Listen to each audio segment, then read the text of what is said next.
All right, today we're going to show you how to take a mono track and turn it into stereo.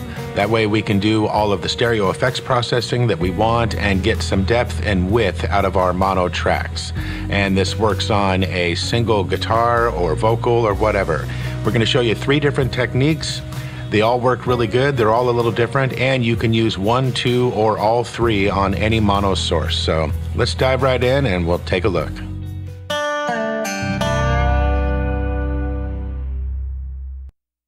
All right, so I have drug in a guitar track from the loop library here, and you'll see that I have it in mono.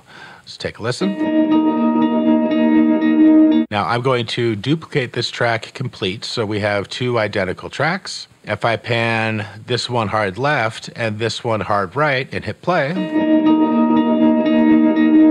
that's what's known as the phantom center. So 2 identical things going on, one on the left, one on the right. That's where our ears tell us that that's in front of us. That's just how that works. That's known as the phantom center. We have stereo information here, but it doesn't sound stereo yet. And now let's add a stereo bus for these 2 tracks. So in order to create a sense of stereo between 2 things like this, you have to separate them somehow.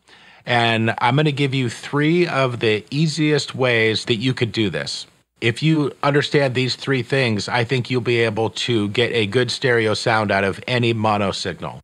Trick number 1 is simply to flip the polarity on one of these. So I'm going to hit play, and then I'm going to flip the polarity. Definitely have headphones on for this, for the rest of this video, so you can hear this.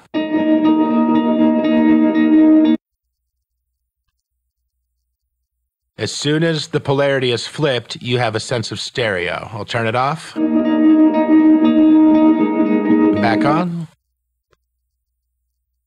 Just by flipping the polarity, what we've done is make the 2 signals 180 from each other in terms of phase. Now we have a sense of stereo.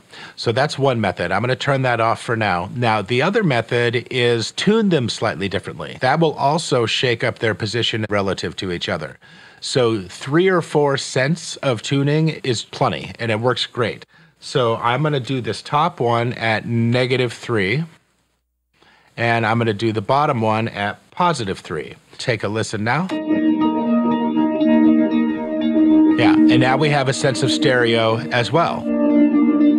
And remember, the phases are both back to their original state. Now I'm going to flip the phase on the right one. Now we have even more sense of stereo. Turn it back. Yeah, so the slight change in tuning creates a stereo field, and so does the phase, but you can use them in conjunction. And now the third trick, I'm going to set the tuning back for a second. So tuning is back to 0, phase is back to normal, so we're back to phantom center. No stereo field. Now, the next way to separate these is to delay one of these signals slightly. This is just called sound delay. This is free off the Voxengo website. Now, I'm going to explain a little technicality here before we do this. So the way our ears perceive things in time relation to each other, if things are barely out of time, we can't really hear it. But once they're too far out of time, it's an obvious delay. And this is centered around what's known as the Haas effect, which is a sciencey way of describing how we hear things in terms of timing. The reason this is important is because you want to delay one of these signals just a little bit, but it can't be too little or too much. 40 milliseconds is approaching the threshold of too much, and too little is about 7 milliseconds. So a safe bet for doing this is somewhere between 15 and 25 milliseconds. Sample to millisecond conversions, just look up sample delay to millisecond conversion, and what you're going to need to know is what your sample rate that you're mixing in is. So right now I'm at 44.1, right? So 44,100K is my sample rate. 1,000 samples at my sample rate of 44.1K is equal to about 22 milliseconds, which is a great delay. That's perfect.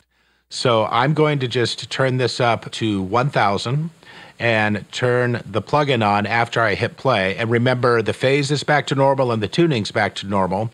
So when I engage the plugin, you're going to hear a 22 millisecond delay on one side of this.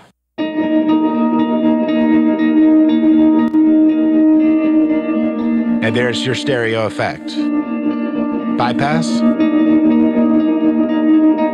And back on. If you're going to use the sample delay trick, which I highly recommend, just aim for about 20 milliseconds of sample delay and then dial it back and forth a little bit and see what you like. But the cool thing about this is those are 3 ways to give you a phantom stereo signal. And remember, you have to pan one hard left and one hard right. So I'm actually going to reinstate the tuning, 1 +3 and 1 -3.